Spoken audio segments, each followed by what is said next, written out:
اعوذ باللہ من الشیطان الرجیم بسم اللہ الرحمن الرحیم۔ السلام علیکم سامعین حضرات، کل سماعت کیے تھے تلک الرسل کا صفحہ نمبر 95۔ آج انشاءاللہ سماعت کریں گے صفحہ نمبر 96۔ ایک بار درود پاک پڑھ لو۔ اللہم صلی علی سیدنا شفیعنا نبینا و حبیبنا مولانا محمد بارک وسلم، صلاۃ و سلام علیکہ سیدی یا رسول اللہ صلی اللہ تعالی علیہ وسلم۔ بسم اللہ الرحمن الرحیم، اللہ کے نام سے شروع جو نہایت مہربان رحمت والا۔ آگے اللہ تعالیٰ ارشاد فرماتا ہے فَلْيُمْلِلِ الَّذِي عَلَيْهِ الْحَقُّ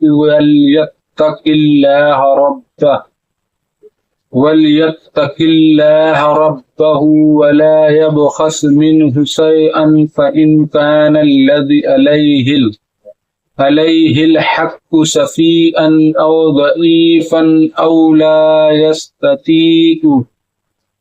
يَسْتَطِيعُ أَنْ يُمِلَّ هُوَ فَلْيُمْلِلْ وَلِيُّهُ بِالْعَدْلِ، تو اسے لکھ دینا چاہیے، اور جس پر حق آتا ہے وہ لکھاتا جائے، اور اللہ سے ڈرے جو اس کا رب ہے، اور حق میں سے کچھ رکھ نہ چھوڑے۔ پھر جس پر حق آتا ہے اگر بے عقل یا ناتواں ہو یا لکھا نہ سکے تو اس کا ولی انصاف سے لکھائے۔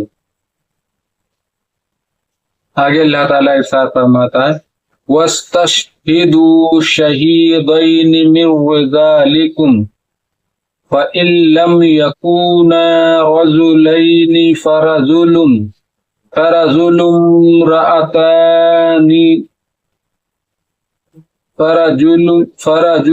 وامرأتان ممن ترضون من الشهداء أن تضل إحداهما فتذكر إحداهما الأخرى، اور وہ گواہ کر لو اپنے مردوں میں سے، پھر اگر دو مرد نہ ہوں تو ایک مرد اور دو عورتیں، ایسے گواہ جن کو پسند کرو کہ کہیں ان میں ایک عورت بھولے تو اس ایک کو دوسری یاد دلا دے۔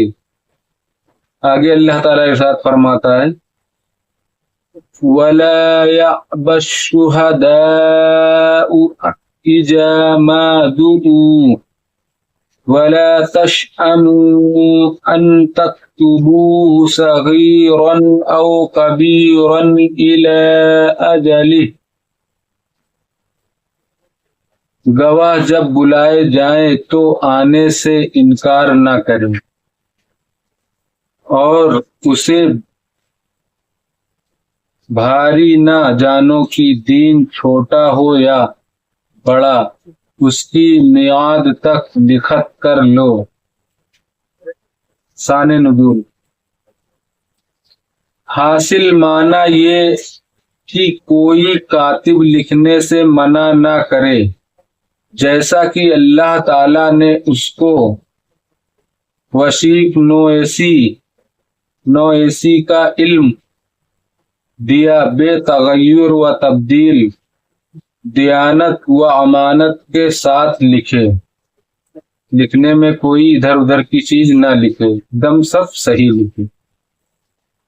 یہ کتابت ایک قول پر فرض کفایہ ہے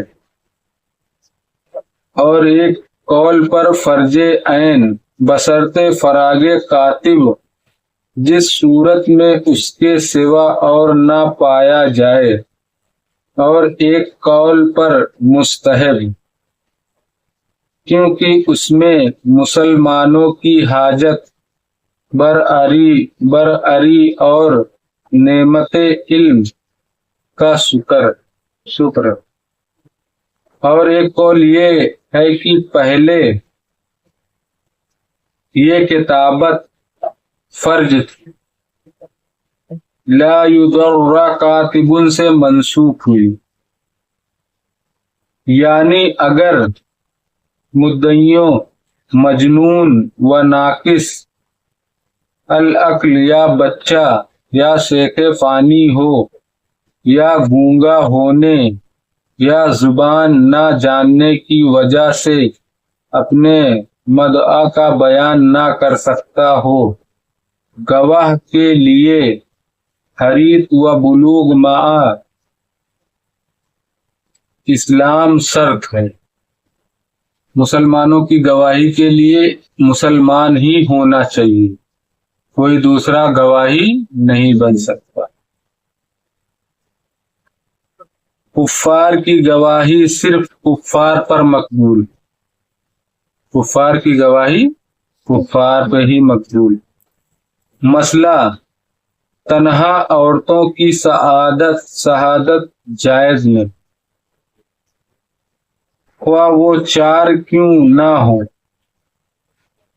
چار عورت مل کے بھی گواہی دیں تو وہ شہادت پہ وہ گواہی جائز ہی نہیں، مانی ہی نہیں جائے، مگر جن امور پر مرد مطلع نہیں ہو سکتے جیسے کہ بچہ جننا، باکرہ ہونا اور نسائی ایوب، اس میں ایک عورت کی شہادت بھی مقبول۔ یہ سب باتوں میں مسئلہ حدود و قصاص میں عورتوں کی شہادت بالکل معتبر نہیں۔ قصاص مطلب کسی کو مار دو اور وہ پھر قصاص مانگے، پھر خون کا بدلہ خون، تو ایسے میں عورت کی گواہی قبول ہی نہیں۔ صرف مردوں کی شہادت ضروری ہے، اس کے سوا اور معاملات میں ایک مرد اور دو عورتوں کی شہادت بھی مقبول، اور بھی کوئی مسئلہ ہو تو اس میں ایک مرد اور دو عورت ہوئے گی تو گواہی قبول ہو جائے گی، مگر اگر صرف چار عورت پانچ عورت گواہی دیں گی تو نہیں قبول مانی گئی، اور اگر صرف دو مرد ہی گواہی دیں گے تو مان اٹھ جائے گی بات۔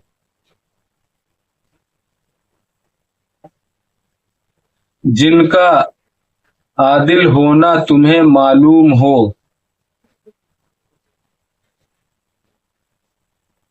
اور جن کے صالح ہونے پر تم اعتماد رکھتے ہو، ایسے لوگ کو بلاؤ۔ مسئلہ اس آیت سے معلوم ہوا کہ ادائے شہادت فرض ہے، جب مدعی گواہوں کو طلب کرے تو انہیں گواہی کا چھپانا جائز نہیں۔ یہ حکم حدود کے سوا اور امور میں ہے، لیکن حدود میں گواہ کو اظہار و اخفا کا اختیار ہے، بلکہ اخفا افضل ہے۔ حدیث شریف میں ہے، سید عالم صلی اللہ علیہ وسلم نے فرمایا، جو مسلمان کی پردہ پوشی کرے اللہ تبارک و تعالی دنیا و آخرت میں اس کی ستاری کرے گا۔ جو کسی کے عیب کو چھپائے، کسی کا غلط چیز ہے کہ اگر اس کو بتانے سے لوگوں میں اس کی بے عزتی ہوئے گی یا اس کو لوگ کچھ کہیں گے غلط، یا تو ایسے عیبوں کو چھپا دینا چاہیے مومن کا، مسلمان کا، اور اس کو ظاہر نہیں کرنا چاہیے کسی کے عیب کو، تو اللہ تعالیٰ تمہارے ساتھ بھی دنیا و آخرت میں اچھا کرے گا۔ لیکن چوری میں مال لینے کی شہادت دینا واجب ہے، چوری میں مال لینے کی شہادت دینا واجب ہے، تاکہ جس کا مال چوری گیا ہے اس کا حق تلف نہ ہو۔ گواہ اتنی اختیار کر سکتا ہے کہ چوری کا لفظ نہ کہے۔ اگر کسی کا مال چوری ہو گیا ہے تو یہاں تک احتیاط دیا گیا ہے کہ ہو سکے اسے بھی چوری نہ کہو۔ گواہی میں یہ کہنے پر اکتفا کرے کہ یہ مال فلاں شخص نے لیا۔ آج تو لوگ چوری نہیں کیے رہتے، زبردستی چوری کا الزام لگا دیتے ہیں، اور یہاں تو یہ بتایا جا رہا ہے کہ اگر چوری کیا ہے تو بھی اس سے پرہیز کرو۔ ایسا مت کہو کہ اس نے چوری کی ہے، بلکہ کہہ دو کہ یہ اس کا مال فلاں نے لیا ہے۔ چوری لفظ بھی نہ کہو، مسلمان کے لیے مسلمان۔ اور آج تو لوگ دھڑلے سے کچھ بھی کہہ دیتے ہیں، کسی کا زبردستی ہے بہتان لگا دیتے ہیں، کسی کے اوپر کیچڑ اچھال دیتے ہیں، نہ دیکھے ہیں نہ جانتے ہیں، مگر پھر بھی ایسے ہی دو بات بولے اور بہتان لگانا شروع کر دی۔ تو یہ سب سے ہم سب کو بچنا چاہیے اور اللہ کے حکم پہ عمل کرنا چاہیے۔ صدق اللہ العظیم۔ باقی انشاءاللہ کل سماعت کریں گے صفحہ نمبر 97۔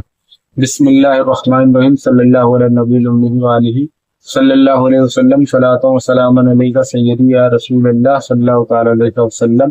یا اللہ یا رحمان یا رحیم یا مالک القدوس۔ یا اللہ ہم نے جو قرآن پاک کی تلاوت کی، اس کا پڑھنا سننا قبول عطا فرما۔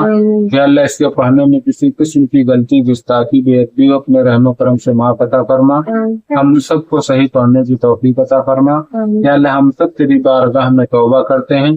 استغفر اللہ ربی من کل ذنب واتوب الیہ۔ استغفر اللہ ربی من کل ذنب واتوب الیہ۔ استغفر اللہ ربی من کل ذنب واتوب الیہ۔ سبحانک ذی العزۃ عما یصفون وسلام علی المرسلین والحمد للہ رب العالمین۔ لا الہ الا اللہ محمد رسول اللہ صلی اللہ تعالی علیہ وسلم۔ السلام علیکم رحمۃ اللہ تعالی وبرکاتہ۔